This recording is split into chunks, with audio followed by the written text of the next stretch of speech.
si mpisa yaffe mu jeema okulaba nga tukozesa olulimi olubi naye akozesezza agagambo aganene kuki ku bantu abo kyamundu akozesa ssente naye nga tubuusabuusa wazi gye ziva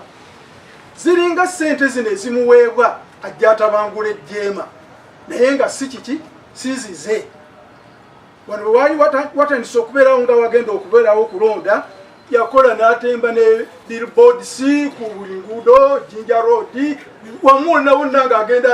atimbawo billboards ebyo okulaga nga bwe yeesimbyewo naye okulonda kw'ejjeema kukolebwa mu hoola emu sente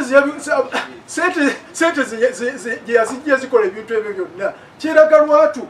nti alina gy'afuna ssente gy'akozesa ebitabangula jjeema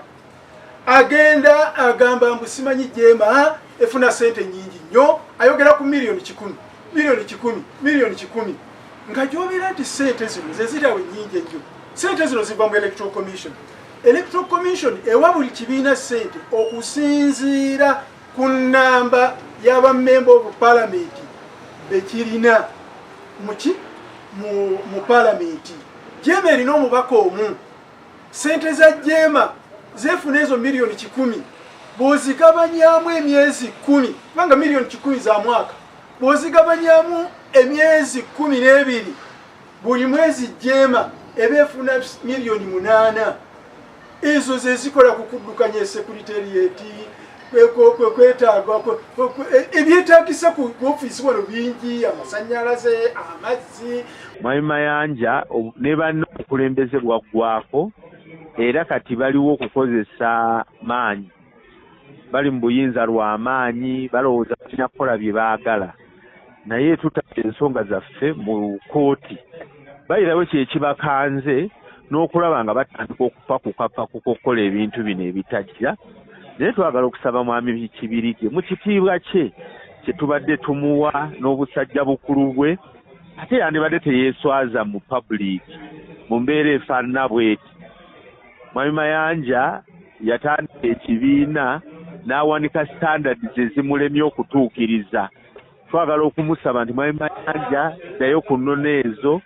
ettaka ezo eziri mu kigambo jjeema naddala obwenkanya n'empisa twagala okusaba Mwami Mayanja ddayo ku nnono z'obwenkanya n'empisa kikwasa ennaku ffe tukoolinga Mwami Mayanja ku oda mu kiseera kino ffe tumugaa nti Mwami Mayanja please